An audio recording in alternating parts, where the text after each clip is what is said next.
Cukup ya rekan-rekan. Oke. Ya. Terpidana kasus pembunuhan Vina, Peggy Setiawan bakal dibela puluhan kuasa hukum dari berbagai daerah. Tak tanggung-tanggung, jumlah kuasa hukum yang akan membela Peggy berjumlah 64 orang. Bahkan untuk proses pembelaan Peggy, kuasa hukum pada Rabu malam meminta salinan BAP meskipun saat itu belum diberikan oleh penyidik Polda Jabar. Perwakilan kuasa hukum Peggy Setiawan, Mukhtar Effendi, mengatakan selain itu juga kuasa hukum akan mengajukan penangguhan terhadap Peggy Setiawan. Peggy Setiawan alias Perong saat ini sudah ditetapkan menjadi tersangka dan dijadikan otak pelaku pembunuhan terhadap Vina dan Eki 2016 silam. Sudah ya. Bahkan Peggy pun terancam hukuman mati atau seumur hidup maksimal 20 tahun penjara karena melanggar pasal perlindungan anak dan pembunuhan berencana. Silakan. Dari Bandung, Jawa Barat, Cepi Kurnia, TV One mengabarkan.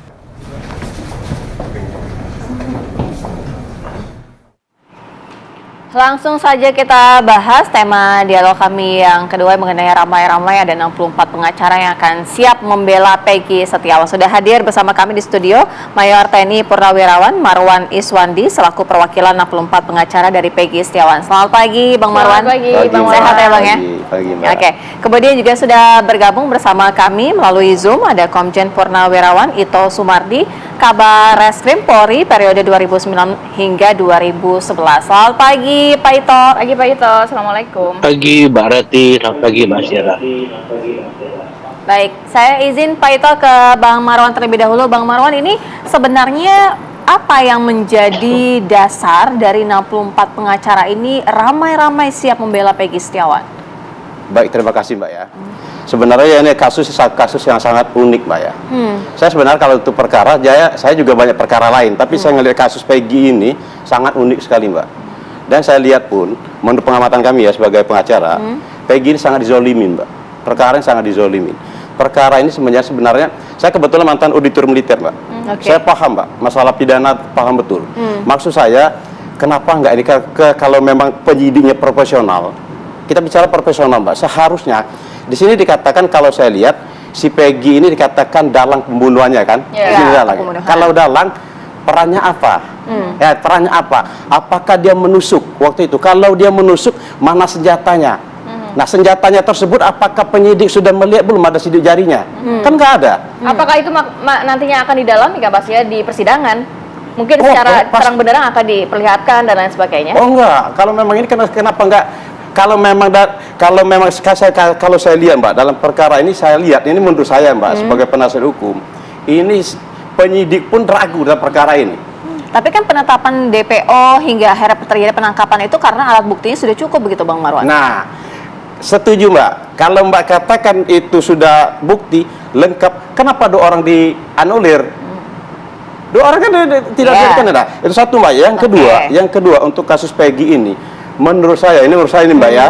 Kita menurut saya sebagai orang hukum, sebab saya Mbak di dunia hukum ini dari dulu Mbak. Sebagai saya pernah menjadi auditor militer, pernah saya menjadi pengacaranya Mabes TNI Mbak. Kemarin terakhir saya membantu Paki Pelanjan itu saya.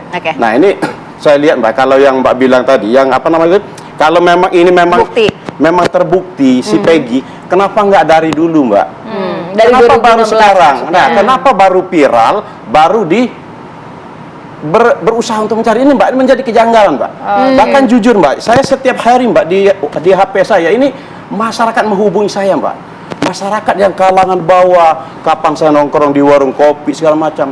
Bang, tolong perjuangkan Peggy. Berarti Bang Marwan dan teman-teman 63 lawyer lainnya sudah memiliki bukti yang cukup valid nantinya untuk membantah mungkin bukti-bukti dari pihak kepolisian ya? Oh jelas dong, pasti itu. Pasti. Berupa apa Bang? Yang banyak, nanti kita Mbak, ini kalau menurut saya kejanggalan sangat banyak sekali. Kalau saya dikatakan si Peggy ini kan ada katanya kan ada sperma. Nah sperma ini kemarin penyidiknya bagaimana? Udah dilakukan tes belum DNA-nya? Siapa? Mbak, kalau saya menjadi auditor dulu Mbak, kita harus dilihat semuanya Mbak. Mulai dari si Pina kemarin seharusnya Mbak, mulai dari awal kalau penyidik ini profesional, waktu ditemukan ada sperma, itu sperma dites DNA-nya. Dan jangan lupa alat kelaminnya si korban itu diperiksa juga. Ini kan tidak. Nah, ini Mbak, saya janggal Mbak, janggal.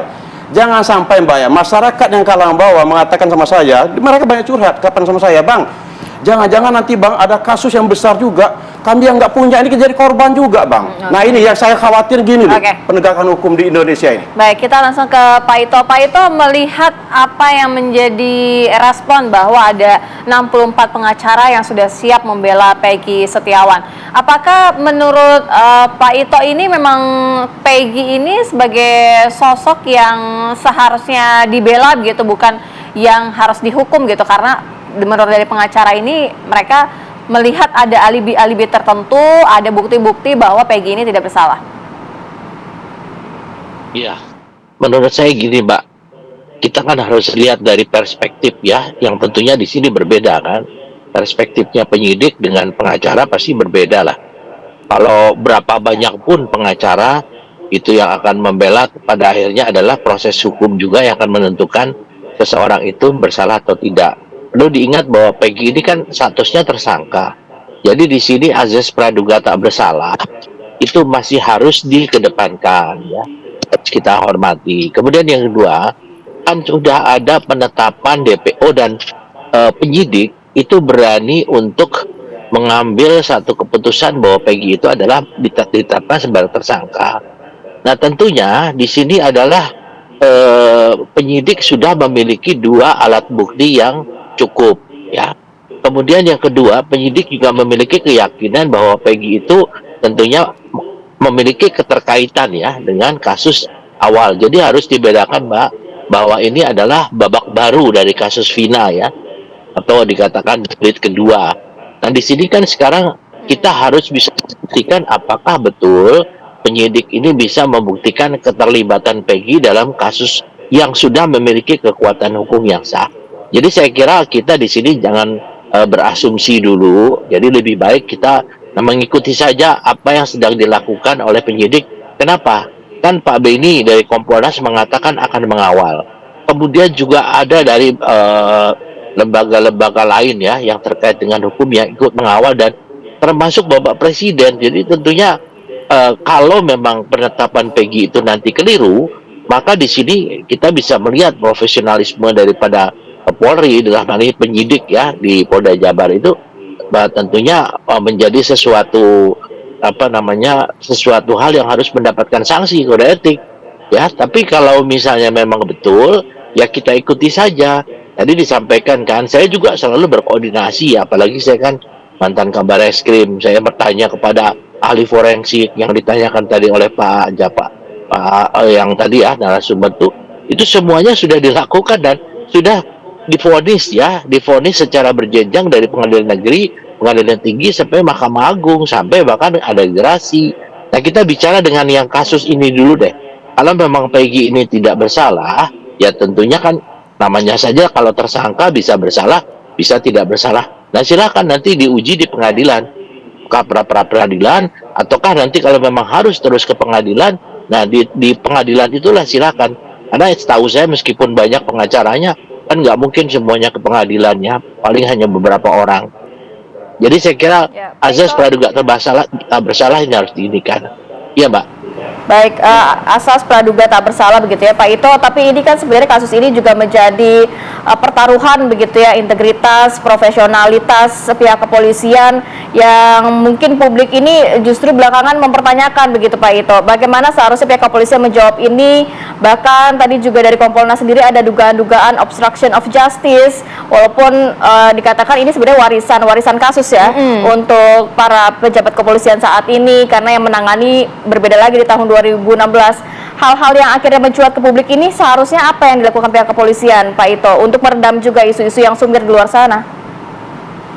Iya, yang jelas kepolisian harus mampu membuktikan sangkaan terhadap saudara Peggy.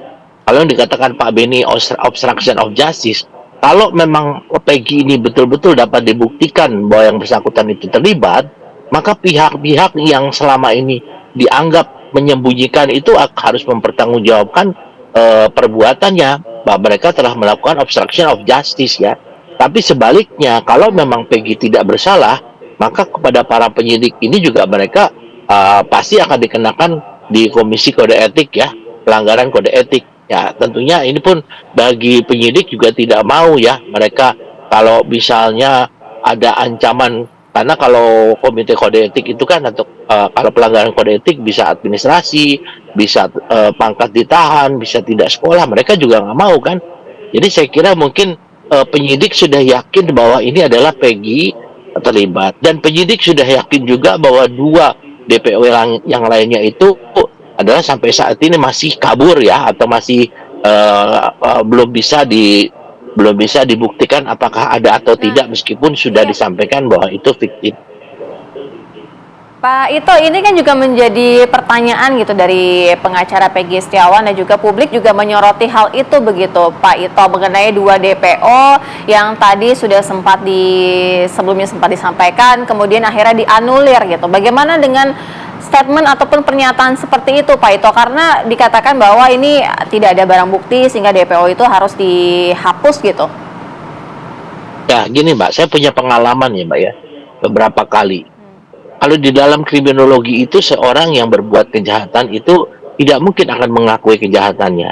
Biasanya dia melempar untuk bisa mengaburkan perbuatannya kepada mungkin ada orang lain, ataupun mungkin dia hanya merupakan rekan. Ini saya alami sendiri.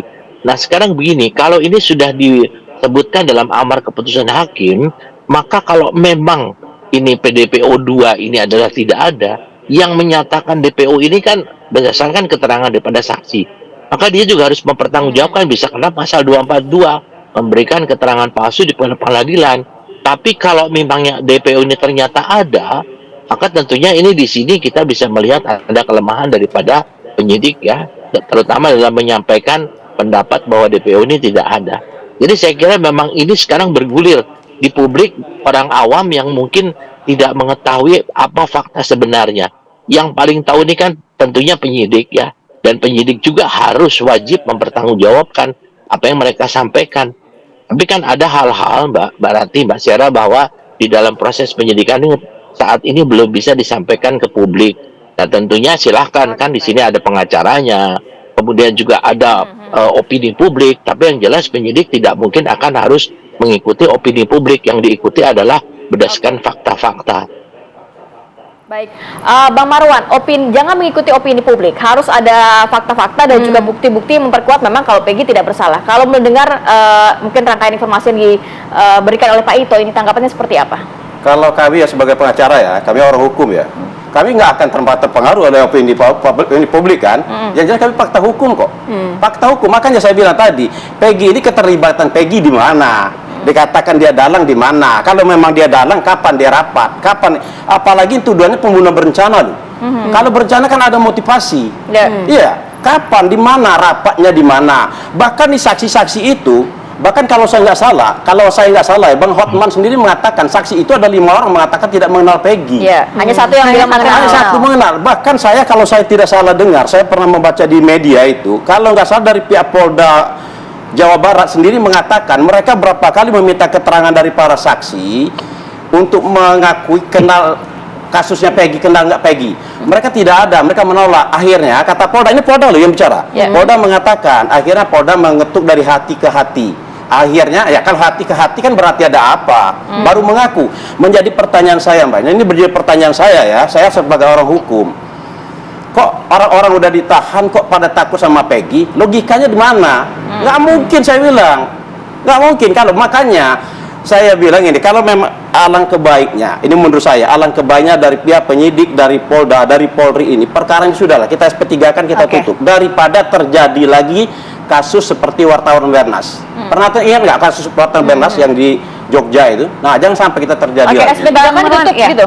Ya kita tutup, kalau memang tidak ini kan, kenapa mesti harus malu? Akuin aja sudah, gak jadi masalah. Tapi begini, Bang Marwan, kalau misalnya dari Peggy sendiri juga sudah ditelusuri begitu, keterlibatan dia dengan geng motor, karena ada yang mengatakan bahwa Peggy dengan Eki ini berseteru karena mereka ini bukan satu geng motor begitu. Itu sudah didalami juga, sudah ditelusuri bagaimana keterlibatannya, bagaimana dengan adanya hubungan ataupun faktor eksternal ataupun internal di antara mereka begitu. Ya jelas kita nggak usah kita mengembang kepada yang lain. Kita akan fokus kepada Peggy Mbak. Kasusnya Peggy ini kan dituduhkan adalah kasus dia dalang daripada Iya, tapi pembunuhan. kan berasal dari pembunuhan itu kan karena ada ya ini kan maksud berserta saya dengan sini, Mbak, Eki, ya, ya? dalang daripada pembunuhan. Berarti kalau dalang dari pembunuhan, yang tersangka lain itu adalah anak buahnya Peggy. Tapi oke. sekarang ini bahkan mereka tidak mengenal Peggy. Oke. Dari mana kan logika Berarti di dari sana kuasa nggak hukum ada. melihat ada sosok-sosok lain yang sebenarnya mungkin itu pelakunya. Karena Anda Mungkin. mengatakan itu kan bukan Peggy, bukan Peggy Mungkin. Setiawan yang saat ini diamankan pihak Bukan Peggy kepolisian. Setiawan sekarang ini. Makanya Mbak saya bilang, alangkah baiknya saya sebagai penasihat hukum, kami dari penasihat hukum, tidak apa-apa kita dari penyidik, dari Polri, dari Polda ini udah. Kalau memang ini jangan dipaksakan, Pak. Sebab masyarakat, saya bilang, beberapa kali saya ketemu sama masyarakat, mereka menyampaikan ke saya, Bang, kami ini orang kecil, Bang. Jangan sampai nanti, Bang, ada kasus besar kami dijadikan kambing hitam juga. Tapi Nah, kalau ini SP3 kan seperti di ini. amar putusan memang ada 3 DPO, berarti memang ada DPO lain, Bang. Hah? Kalau SP3 tadi ada katakan putus saja sampai di sini, selesai Ya. begitu kasusnya. Ya. Tapi kan memang di amar putusan memang ada tiga DPO DPO. Nah, lainnya. sekarang menjadi pertanyaan saya juga terhadap dari kepolisian. Iya kan? Di amar putusan 3 DPO. Ya, ya. 2 lagi mana? Oke. 2 lagi mana? Ini amar putusan pengadilan. Seharusnya sebaiknya saya bilang bukannya ke dari kepolisian menganulir ini. Oke. Baiknya maksud saya teruskan aja DPO 3. Kalau Oke. memang ada DPO 3 kan Oke. gitu loh. Jangan Kita sampai baik. Ya. Kita langsung tanyakan ke Pak Ito. Pak Ito, dari pengacara Peggy Setiawan ini meyakini bahwa kalau misal memang sudah sempat dikatakan ada 2 DPO, seharusnya jangan dikatakan fiktif, dilanjutkan saja begitu. Karena mereka meyakini bahwa ada bukti-bukti yang menunjukkan mereka miliki Peggy Setiawan ini tidak terlibat dalam pembunuhan Eki dan Vina. Pak Ito. Iya, baik Mbak. Kita ini kan bicara hanya masalah Peggy ya, tidak bicara masalah 2 yang dianggap fiktif. Harus diingat tuh ya. Kemudian yang kedua, kalau dikatakan orang hukum ya, itu kuasa hukumnya. Kami itu juga orang hukum juga ya. Kita belajar hukum sampai S3 malah ya. Kemudian saya kira mungkin kita bicara dalam tataran hukum, bahwa kalau yang disampaikan oleh kuasa hukumnya, masalah SP3 itu adalah ada pertimbangan-pertimbangan yang memang harus dihentikan, apalagi dikawal oleh Kompolnas, dan jaksa juga bisa menolak. Kalau jaksa menolak melalui P18 atau P19, maka dari penyidik tidak bisa melanjutkan, karena kan nanti yang tugas penuntutan jaksa. Saya kira apa yang disampaikan yang menurut kuasa hukumnya ada fakta-fakta dan lain sebagainya, kalau memang kasus ini bergulir ke pengadilan, ya silakan sampaikanlah di pengadilan sehingga nanti hakim yang akan memutus. Tapi kalau memang fakta-fakta yang disampaikan itu adalah menurut penyidik adalah memang betul-betul sulit untuk diteruskan ataupun penuntut umum menolak, tentunya kewajiban bagi penyidik harus SP3. Jadi kita tidak bisa namanya mengatakan atau itu boleh-boleh saja lah dari kuasa hukumnya mengatakan supaya di SP3. Tapi SP3 juga tentu ada dasarnya, dan para penyidik pun juga tentunya harus mempertimbangkan masalah ini. Kenapa? Tadi dari pertama awal saya katakan status Peggy Setiawan ini adalah dia sebagai tersangka. Tersangka itu bisa bersalah, bisa juga tidak bersalah.